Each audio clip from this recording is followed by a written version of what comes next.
Thank you very much, Jan, for introducing me so kindly. The first thing on my list was actually to say who I am, but I don't think I need to now, because you've obviously said.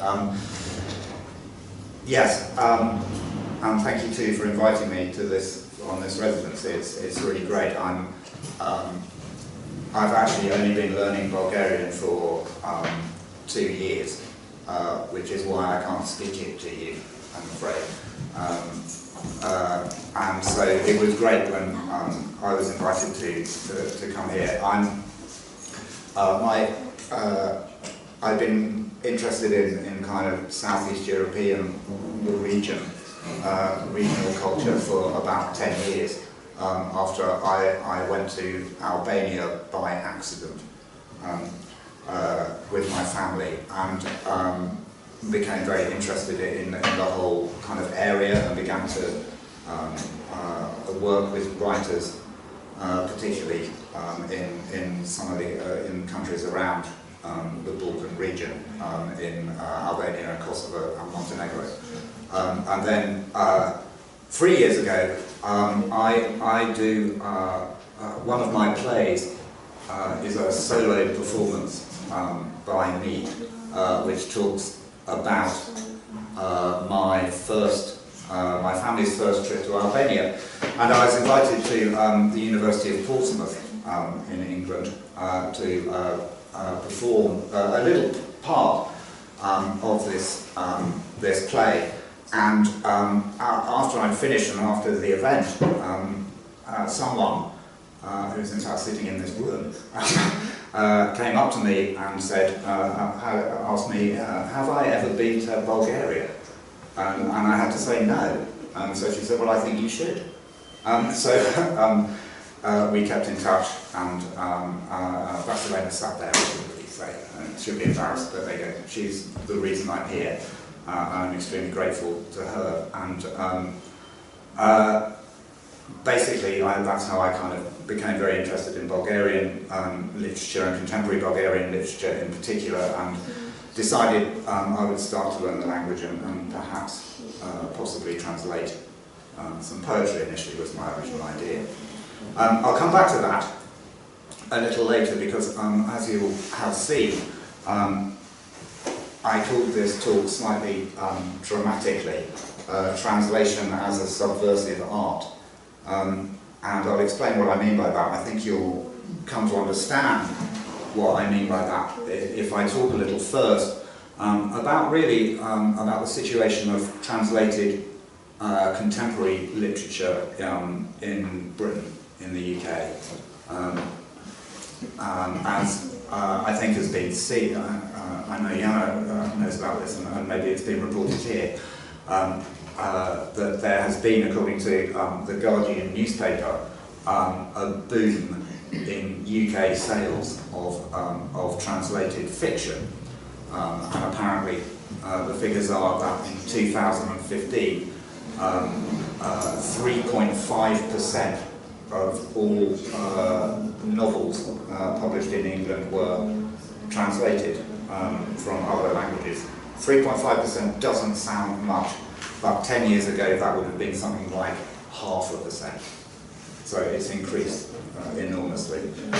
And more encouragingly, I suppose, 7% of book sales of literary fiction in the UK last year was of translated fiction, which is, again, it doesn't sound a lot, but considering, again, about 10 years ago that was probably 1%. Again, there's been a very big increase, and I found a quote from Waterstones, which is one of the big bookshops in the UK, and their kind of head of buying books said, we've now reached the stage where not only are people happy to read fiction in translation, they are positively seeking it out. Currently, 25% of our top 20 fiction titles are translated, and if more were published, I'm sure that percentage would be higher still. So there seems to be an interest in fiction, in translated fiction at least, and certainly I noticed just before I came away, there was a lot of interest in the Man Booker International Prize, which is for translated fiction, which again is kind of unprecedented. We haven't really seen that kind of level of interest before.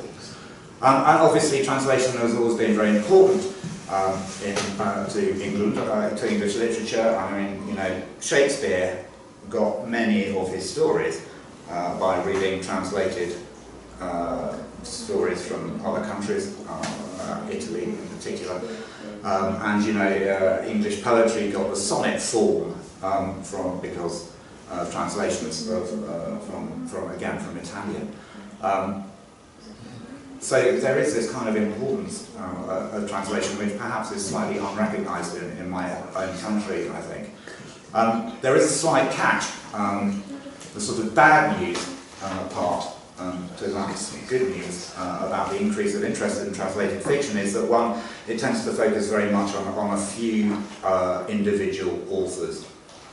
Elena Ferrante, the Italian novelist, for example, is hugely popular and probably accounts for about, I don't know, half of the 7% of sales in terms of books. It's also very prone to fashion. Stieg Larsson and his, you know, The Girl with the Dragon Tattoo trilogy, and kind of that whole genre of Scandinavian crime fiction, again, is very, very popular, and again will account for quite a large part of those 7% of sales. It also tends to focus be prone to focusing on certain languages. Just before I came away, Korean has become very fashionable because, again, there have been a couple of Korean novels that have been translated into English, and they're kind of calls that, I think. We also seem to have this kind of strange tendency of, certainly in fiction, of kind of only translating one author from any particular language. There seems to be a kind of slightly strange phenomena. So, for example, from Albanian, the only writer who's really been published in English translation and is available in high street bookshops is Ismail Cabaret, for example. And again, also sometimes it's quite difficult. Authors perhaps will have one book translated into English, but then that will be it. The publishers won't return and kind of commission a whole series. In fact, there is some research. Slower. Sorry. I'm really talking really bad, mate. Sorry. On the Literature and Translation House's website, there is some really good research which shows this, some of these tendencies, and kind of it's very interesting to see that my kind of gut instinct is actually supported by the research that you've done here. So I think that's very interesting. The other thing to bear in mind is that I'm only talking here about literary fiction, so novels of a particular kind. And in the UK, this kind of fiction would be called book club fiction. I don't know if you have book clubs here, if that's taken off. This is where lots of, frankly, middle-class English people get together and read the same book and then discuss it. And so there is a kind of fiction that is very popular for that kind of degree. And this, again, the kind of fiction which is translated would tend to fit into that. So I suppose what I'm kind of trying to balance this kind of, as it were, the good news about translation with the slightly worse news about what is actually going on as far as I can see. And I'm not sure, for example, whether this interest is in translated fiction is going to be sustained, is going to continue, or whether it necessarily represents a kind of passion for what you might call world literature and a kind of cosmopolitanism and an openness to writing in other languages and other cultures. And indeed, outside this kind of bubble of translated literary fiction sales, things are pretty grim, frankly, in terms of being able to access translations of South European literature, contemporary literature, and Bulgarian literature in particular. Poetry and theatre, the two fields that I work in, are very scarce, in fact. Poetry in translation is really only published by small independent publishers and magazines, and theatre in translation, I mean contemporary theatre from Bulgaria, for example, is very rarely produced at all. I mean, we are visited by companies, theatre companies from other countries, but actually sort of people taking on the job of translating Bulgarian plays and having them staged in England is actually really, I can't think of a single example from the last 25 years. Sort of to be a bit more kind of positive about this, what's interesting is that that I discovered, once people have found out that I'm translating Bulgarian poetry, they get very interested in it. They want to know about it, but it's as if it's invisible for some reason, until you actually go, no, look, here it is, here's something. And again, I'll come back to some thoughts on why that might be.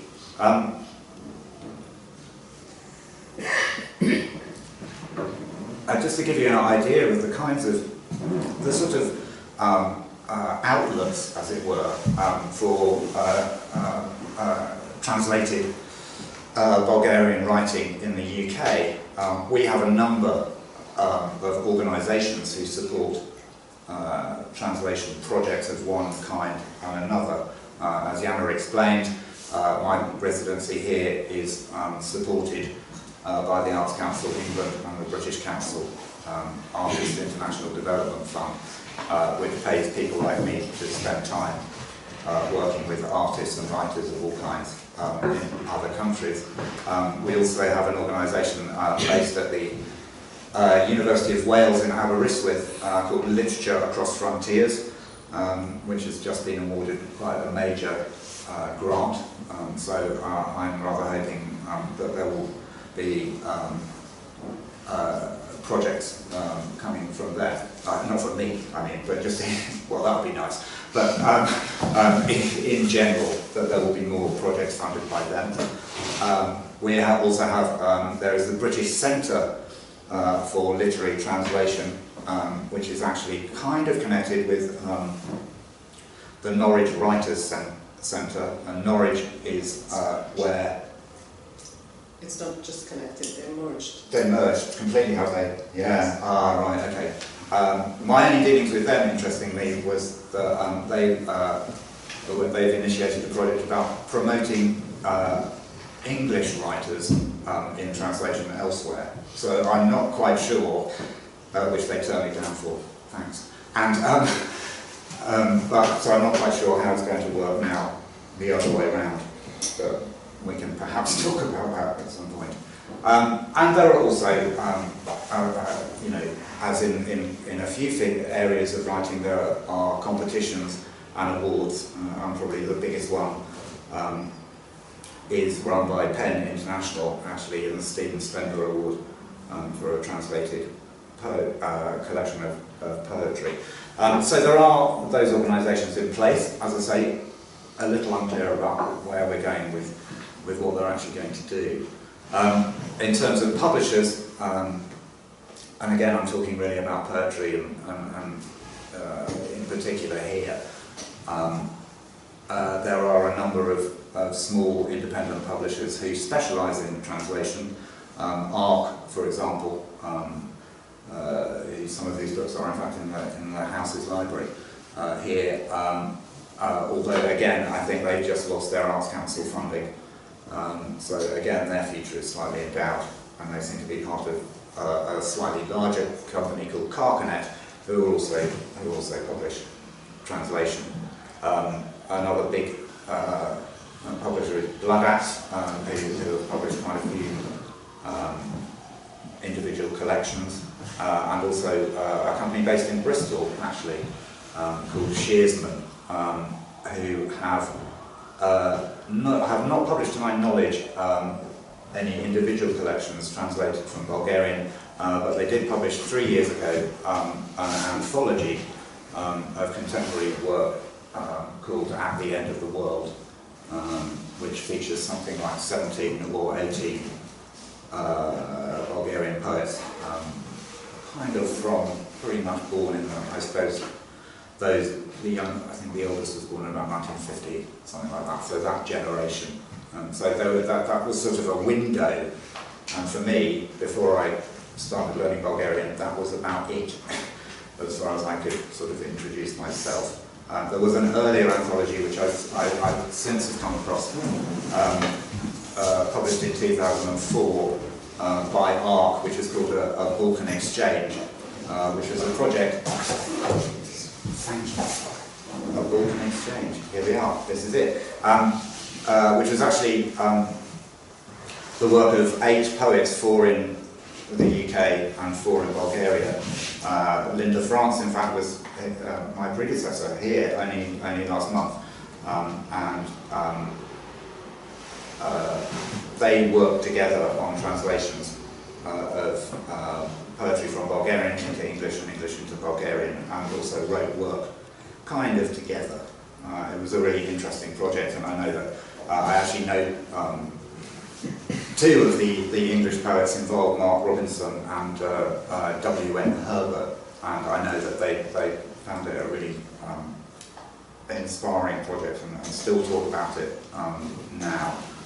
So I think that was a really interesting publication and project as a whole, actually. And W.N. Herbert, or Bill Herbert, is actually a very well-known poet in Britain now, and I'm trying to inspire him to get interested in Bulgarian literature again. So hopefully, I think he'll be writing something for me about Georgi Gospodinov in the very near future, for reasons which I'll explain. Also, obviously, we have lots of small independent magazines, and many of them will publish poems in translation, although some won't, which seems slightly odd to me. I think the most important magazine for this is called Modern Poetry in Translation, which was founded in 1966 by Ted Hughes, in fact. Ted Hughes had a great, particularly at this time, had a very passionate interest in East European poetry in general, and did a lot with his with the co-founder Daniel Weisberg to promote writers from across Eastern Europe, in fact, during the 1960s and 1970s, and after it's had a bit of a troubled history as a magazine recently, but I'm very pleased to say that it's now, in the last couple of years, has really re-established itself. It celebrated 50 years, obviously, this year in London, at an event in London, which has been very well attended, and the new kind of atmosphere to the magazine seems very strong, and so I'm very hopeful that we'll be able to see that will continue to grow. I mean, obviously, the problem is that's one magazine dealing with literature from across the whole world. So obviously, it tries to be as representative as possible, which is quite difficult. I'm very pleased to say that last year it actually published 2 of my translations, 3, from Bulgarian poets. So that was the first time I'd actually managed to publish some translations, and in fact spurred me on. In fact, I thought, right, I can obviously do this. If Modern Poetry in Translation are going to publish something that I've translated, then that was great. Since then, I've, as I say, when I say to people, I translate Bulgarian poetry, they do get excited and get interested in this. And as an example, there are a couple of magazines where one, in fact, is based in Bristol. This one here, which is called, has a very, very strange title. It's actually pronounced racine, although it looks like race meat. It sounds like it might be a bicycle magazine or something. But it isn't. A racine is actually, I don't know if you can see, I can see better on this one, it's actually a botanical word for this kind of flower, where there's lots of little ones all on a, so like a hydrangea or something like that. Anyway, as I say, that's based in Bristol, and when I spoke to the editors, I said, well, look, as it happens, I, as well as my own writing in English, I also translate poetry from Bulgarian. They said, oh, great, send us some. So I did. So 2 issues now have featured some of my translations in here, and a very short piece by me trying to sort of explain the context of what I find out about Bulgarian literature too. The other magazine is online, so I can't actually show you a copy of it in print, but is called The High Window, which launched earlier this year, and has a dedicated section for translated poetry, which is actually great, and there aren't many magazines that do that. And we're in discussion, I'm in discussion now with the editor to, I think probably in May or June next year, there will be a Bulgarian poetry special in that magazine. The other thing is actually that there is also going to be a new magazine launched probably in November, although it may well be January now, called Balkan Poetry Today. I mention this because I've been asked to become the editor. We're going to try and publish a kind of quite substantial magazine, more like an anthology actually, of about 120 pages, twice a year. Obviously, it's going to be covering the whole region, but again, this will be a new, hopefully, a successful and new outlet for translations of Bulgarian poetry, and features about Bulgarian poetry, reviews of Bulgarian poetry in English, and that kind of thing. So please, if you write, do get in touch with me, because I'm obviously looking now to set up the first issue and to build contacts and to obviously publish more work in the UK, because I think it's very important that people know what's going on. And certainly, I kind of feel that Bulgarian poetry inspires me, so I think I know it will inspire other people. So that's what I want to do with this magazine, is to kind of pass that on. So as I say, that will be happening either later this year, although given that it's August, maybe January might be more realistic. So anyway, there is hope. And there are outlets and things, and it's a case of kind of continually pressing and reminding people that translated literature, as I say, poetry or theatre, is important and needs outlets like this. And one of the things, I suppose, and this connects perhaps to this idea I mentioned about there not being a kind of passion for world literature coming down from the sort of mainstream publishers and the literary establishment is that so much of this work, you know, like Bill's project of Balkan Exchange, I know, and others, that it really comes down to individual connections and just people meeting, you know, by chance, as in my case, and kind of, it's about individual projects and people working together and kind of improvising, I suppose, in a way. It would be very nice if there was something more organised, but at the moment, this is part of the thing, and this is feeding into why I've kind of said translation is a subversive art, as I say. Does anyone have any questions at this point? No? That's okay. So why subversive? Okay, getting to that. Yeah, I mean, one of them. Okay, yeah. I have one question. Yes. Yes. So actually, it's not mine. He wants to ask you. Yes. So he asks about the publishers and what is the number of books that they publish yearly and Okay. how much of them. Okay. Numbers.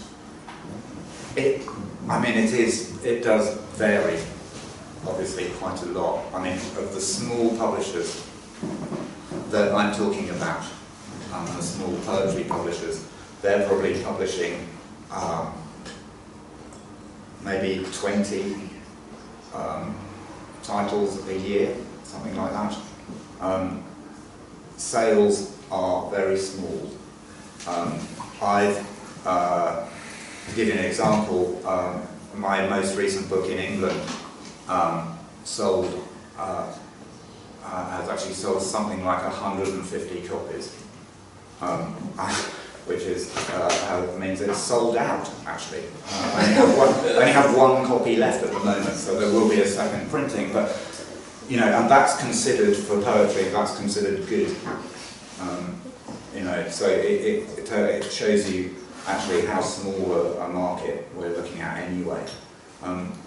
The other interesting one, and this is a model which the company Shearsman Books that I mentioned use, is to use print on demand.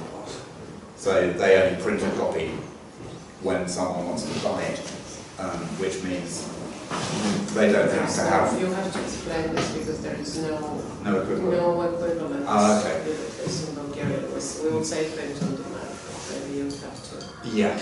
Okay. I mean, what this means is that Tony Fraser, who runs the company, will prepare individual volumes of individual books, and they will be all set up and ready to go. They're then advertised on the website, and then he only prints a copy when someone orders one, and because it's now possible to do that with the technology. So it's an efficient way of doing it because you don't have boxes of unsold books lying around. You know, so he's made that model, and if you look at his catalogue, it's a lot bigger and broader than other companies because he can afford that, because he only has printing costs when someone buys one. So, yeah. I was also wondering, so you mentioned this interest in fiction and translation, right? Yeah. And would that involve just, say, contemporary literature? Is there any interest in, say, more kind of traditional classical stuff as well? Well, yeah. I mean, there are the kind of the expected classics are there, you know, so Tolstoy or Proust or, you know, that kind of thing. Yeah, I mean, maybe there's something that's a classic, say, in Bulgarian or Albanian literature, but that's not been translated into English ever. Is there any? Well, Boiganyo has been translated into English, but it's only published in the States, in America. That's probably the only one that I've seen. Yeah. I think Подивото also was translated. Under the yoke, I think I have. Oh, yeah, yeah, actually, that's You true. mean the one from the 60s? The Probably. translation from the 60s or a recent one? No, at some point I know it has been. I think So there is one from the 60s. Actually, the English edition came out before the Bulgarian edition. I mean, yeah, okay. Not the 19th century. Yeah. That's true. Okay, yeah. But there was a translation from the 60s, I think, Yeah. in Britain, or the 70s, Mm. and I haven't heard of any recent. No, not to my knowledge. Yeah. Yeah. I wanted to ask you about the poetry festivals, international poetry festivals, because they are usually, nowadays in the contemporary world, it's a very important engine of promoting poetry internationally. Do any Bulgarian poets come to UK festivals or live readings, etc.? And does it help in promoting their poetry in UK somehow? To answer the second part of your question first, I would say yes, it would, enormously. In answer to the first, I can only really speak from my own experience, and this is only from the last few years, really, when I sort of been noticing. But I haven't actually seen any Bulgarian poets on the lineups of the kind of main poetry festivals. As such, and indeed, you know, one of my kind of dreams is that I can get some money funding for a project which would mean that we could bring some of the Bulgarian writers that I translate or will go on to translate to the UK as a sort of package, you know, a package tour. Which festival would you aim at? Well, there's a season in the early autumn where you could get in kind of Cheltenham Literary Festival, Hay on Wye Literary Festival, Edinburgh Festival, yeah. I mean, you know, Bristol has a poetry festival that has one twice a year, again around that kind of time, and there are various ones, you know, London and so on, at different times of the year. But yeah, that would be the kind of idea. But are they that international? Because isn't it just Edinburgh and Hay that are truly international? They're truly international, but I mean, I think Cheltenham would have no problem.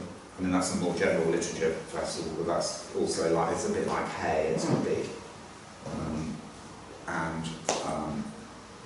Yeah, I mean, there's a smaller poetry festival in Reading, for example, which has already had international writers from Holland, I think, and Italy.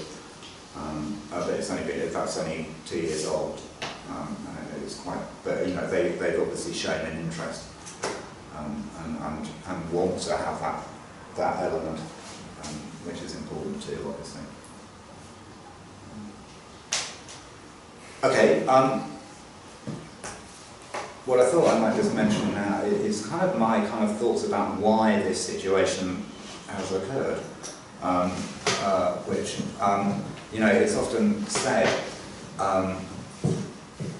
that there is so little translated, relatively speaking, so little translated poetry, published in Britain and particularly from countries like Bulgaria, because there's a shortage of translators.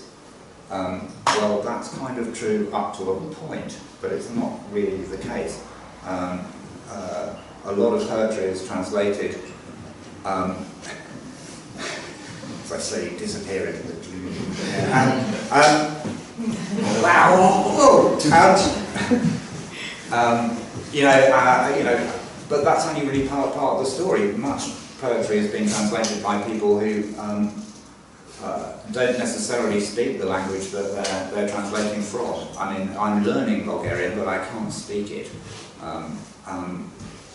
Probably because I just lack confidence at this point. But you know, and the kind of way of working is quite possible. I mean, you know, you're all listening to me in English. There's absolutely probably no reason why, well in fact we're going to try it in a bit later, no reason why people like yourselves can't produce kind of what we call in, the word in English is crib, by which it means that it's a kind of literal translation, absolutely word for word into English, which then perhaps a kind of native speaker of English can then do something with, and that's in fact how I started translating from Bulgarian, with the help of two Bulgarian students who live in Canada, so bilingual, and they were translating poetry for me absolutely literally, and just simply so I could understand it to start with. And then I became interested in it, and so started shaping it, and working with it, and so on. I'll talk about that in a bit of detail later. So I don't think it's actually true that this kind of thing, that there's a shortage of translators, is kind of a bit of an excuse, actually. You know, I think there are ways of working, even when you don't know the language. And to do that, I also think it's you know, another myth that perhaps is put about is that there aren't any readers of translated poetry in Britain. Well, I don't think that's true either. I think people are interested and want to read this, read work from other countries, and Bulgaria amongst them. And I just wonder whether it's something to do with the way that Bulgaria and in fact the whole of southeastern Europe has been represented in English literature itself historically. This is actually something that I researched for my doctorate, and kind of came up really with quite some upsetting findings really about how negative the representation of southeastern Europe is in English language travel writing in particular, but also in the media. You're smiling, you know, I can tell. And the media and so on, and you know, this kind of image of what's called Balkanism, actually, rather like they would say is Orientalism, and the kind of repetition of these very negative images of southeastern Europe as being somehow other from Western Europe, and being kind of primitive or very traditional or very exotic. And either way, these images are just continually given to us, and I just wonder whether there is something about that which is also contributing to this kind of shortage, actually, of kind of translations of work from countries like Bulgaria, which you know, traditionally or conventionally has been, and again this is told to me, described as a wild country far, far away. And I believe by quite an intelligent person said that, wasn't it? Yeah. Otherwise intelligent, perhaps we should say. And you know, and I wonder whether there is something something about that which is creating this kind of problem, and this kind of, there is a sort of barrier. And a part of the job of people like myself is actually to continually counter that, and to do that not just by shouting about it, which I have been known to do, but also by making sure that there is a kind of, there are translations are being produced and represented, because otherwise I think we get into a vicious circle where a kind of lack of translations and a lack of knowledge about what's going on in Bulgarian literature now feeds into, and kind of, we get locked in this thing. So it's a wild country far, far away, therefore we don't bother translating their work, and because we don't translate their work, we don't realise that it's not, you know, and this is this kind of circle which I'm certainly very passionate about breaking.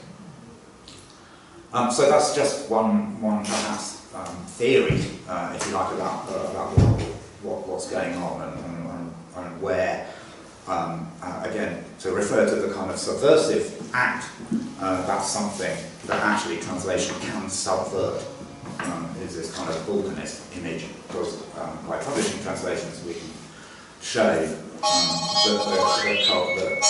cultures are not like this, you know, like the image of them, sorry, that we have. Right. Am I right to keep going? Yeah. Okay, I'm not going to. I'm going to talk, I'm not going to.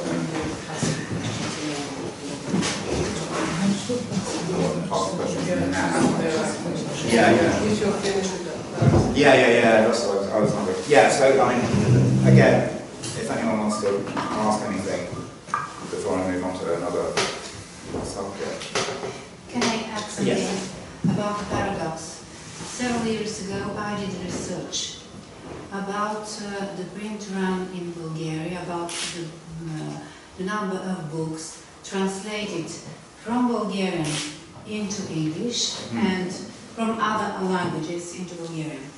And I was shocked to understand that, to discover that every year there are 2,000 books that are published that are translated from other languages into Bulgarian, mainly from English. And there were almost 10 translated every year, or 3 consecutive years, from Bulgarian into foreign languages. What do you think about this disbalance? I know this is something I'm very aware of, especially when I walk into a bookshop here. You know, it's sure I recognise loads of that they are English novels or whatever that have been translated into Bulgarian, and this kind of disparity I think is exactly part of this problem. There needs to be much more parity. You know. When it comes to the when it comes to the 3% problem, it does not concern Bulgarian translations only. It's the same with French to English translations, for example. Yeah. This kind of disparity is comparative, so we shouldn't be. Or Norwegian to English. Well, you know, Norwegian to English is trendy, so that's kind of, you know. True, but I mean, that would mean 3 titles that are on the top. Please, and that's Yeah.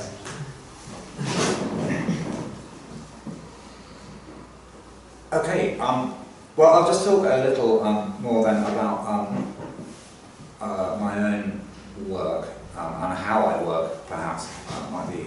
Perhaps that would be of interest and lead me back to also this kind of idea about subversion. And as I think I mentioned when I first started reading Bulgarian poetry in very literal translations made for me by these 2 students in Canada, and became interested and then decided that, right, I want to do this myself actually. And so I initially started working from these prose translations and working them up into poetry in English, as it were. And we actually did most of our work on Facebook, in private, very late at night for me, because Canada is 6-7 hours behind. We developed a kind of way of working which was very collaborative. And so we'd have very, very strange and elaborate Facebook conversations about what certain words meant, and whether, my favourite was about whether something should be described as a cupboard, a sideboard, a desk, or a bureau. And we couldn't really figure this out at all, and so we ended up resorting to finding pictures of these various, of what this word actually showed, and eventually we worked out that in fact it was indeed a sideboard, which is a very particular kind of cupboard in English. So those kind of things sort of happened quite a lot, and we had to do that with a few words. So I kind of went on from that to kind of learning, starting to learn Bulgarian, which I did from a book, and after a while I began drafting my own translations from Bulgarian into English, and then my friends Iliana and Stepanira in Canada would kind of correct my versions and say, no, that's not a cupboard, it's a sideboard. It would work the other way around. I would say some of these poems were then published in magazines, like Modern Poetry translation and Racine, and that kind of boosted my interest and also my confidence. Then I can't quite remember how this happened, but Amelia got in touch with me, and I think I translated Rosenkampf for the first time, and also began working with other poets in Bulgaria. Alexander Shubanov, who's just published his book of poems in English.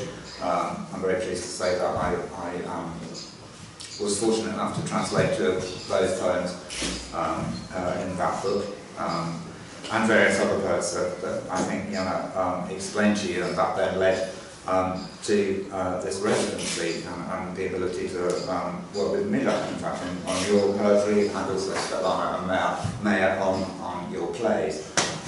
So it's kind of one of those things, as I say, translation in the UK, these kind of projects are dependent on chance, coincidence, and things just happening. And that's kind of how it's been. I also have had the perhaps unusual experience of translating myself.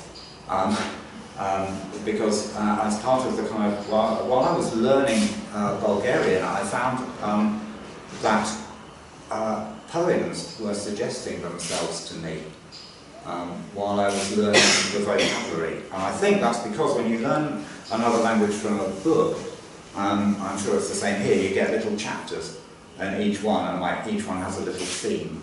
And so in like chapter 3, Anna goes to the market and she buys a book, and then she wants to buy a dictionary, and so on, and kind of slightly strange and surreal combinations of words in Bulgarian were kind of sort of coming up. So I just thought this kind of suggests a kind of a little poem actually, and so I sort of started writing these in Bulgarian as an exercise really to practice the language, practice writing the language.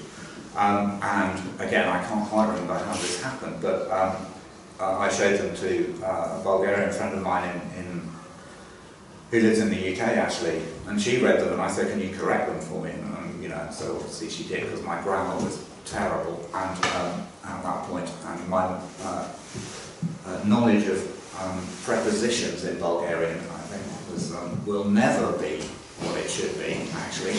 I've discovered why in the fact that prepositions in Bulgarian and English don't match at all. Well, they do some in some places, but so it's really quite difficult to get that right. So those corrections were made, and my friend Mira said, actually these are quite good as poems in Bulgarian, which was rather surprising. So I continued, and in fact, what was interesting for me was that then I thought, well, okay, I'll translate them into English and see what they're like, what they sound like in English. And what was very strange was, perhaps not entirely unexpected, was that they were actually very different to the kind of poems that I write in English. And I think that's because obviously my vocabulary is so much more limited, and grammar and so on, and so I could only think in certain ways, in certain directions, as it were. And this became I became very interested in that process, and in fact it was like translating the work of someone else, in fact, which I found very, very, very interesting indeed, and in fact, again, astonishing me by these kind of, how the way things, these things happen. They're actually being published in Bulgaria, which after they've been corrected by very many people, I should say. But yes, so a little book of poems which I wrote in Bulgarian and then translated into English, was being launched next week, very soon. So that was kind of that was, I don't want to dwell on that too much, but that was a very interesting process too, and taught me quite a lot about translating, because obviously having written the originals, I knew them as well as one might be able to. So that was another kind of rather strange thing I hadn't expected to do. I mean, in terms of the actual process of translation, I believe very much that it's very important that it's a collaborative process wherever possible. I mean, obviously that's not possible when you're translating people who are no longer here, and that it's quite a slow process. I remember, and that's deliberate on my part. For example, when I was working with Alexander Shrivanov on his poem Ode to the Literaturenova, he sent it to me originally, and I kind of looked at it and thought, okay, I can see that there are literary effects in this poem which are simply not going to happen in English unless I rewrite the poem completely, which I don't want to do, because I also believe that it's very important to be as precise as possible. And in a way, and Alexander and I then had a very interesting conversation about this, and I said, look, I can't do what you've done in the Bulgarian exactly in English, but what I can do is try and create a poem which offers a similar but not the same reading experience. So hopefully the English version will be as rich as the Bulgarian in terms of wordplay or whatever, but they will be different actual words doing those jobs. And we have fortunately he thought that was a good idea. So we were able to work together on that kind of way. I mean, obviously sometimes being collaborative can work against you, and a poet who will remain nameless for obvious reasons, I worked with, and every time I sent him a version in English, he'd get back to me and say, no, and he'd add new lines that weren't in the original. And you know, and kind of, I thought, well, okay, fine, it's your poem, it's up to you, but I'm not a big fan of sort of what you might call version translation, the kind of thing, you know, that Robert Lowell famously published in Imitations, in his collection Imitations. You know, fine, if he wants to work like that, that's great, but I don't think it's perhaps just to call those, not fair to really call those translations as such. And I think if you are going to translate work, then you have a kind of a responsibility, both to the writer of the original, but also to the work itself, and not to be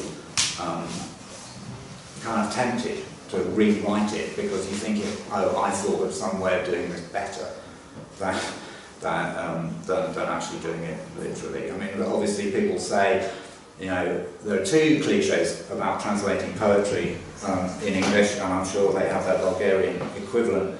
One is that translating poetry is impossible, and the other one is that what gets lost in poetry is what gets lost in translation. Well, I don't actually think that's true. Either of those is true. A great friend of mine, an English poet called Peter Robinson, has written a book about, he translates poetry from Italian and from Japanese. He's written a very, very good book about translation and its history and kind of whatever, and it's called The Art of the Impossible. And his argument is, well, of course translation isn't impossible because people have been doing it for hundreds of years, so it's meaningless to say that. And also, I've had long discussions with him about this idea of poetry being lost in translation, and said, well, in that case, it's not a very good translation. And it's as simple as that, actually. And that, as I said with Alexander's poem, I felt that my job was, okay, I can't make the same poem in English, but I can make one which is similar and offers, like I say, I think the thing that I want to think about is kind of what kind of reading experience you offer to readers through your translation. And that obviously works in different ways. And so what poetry isn't lost in translation unless they're bad translations. poetry is actually what's recreated in translation, and that may not be exactly the same. So yeah, finally, I'm going to wrap up in a sec and finish, because I really just wanted to say this kind of poetry is a subversive act point again, really, and I think my reasons for saying that are that translation often happens outside the mainstream publishing world, and it also offers a way of countering that kind of imperious Western narrative about Bulgaria, southeastern Europe, all, many other countries as well, obviously, whose work is actually is translated. I think it's also very often done through individual contacts and connections which are outside the mainstream.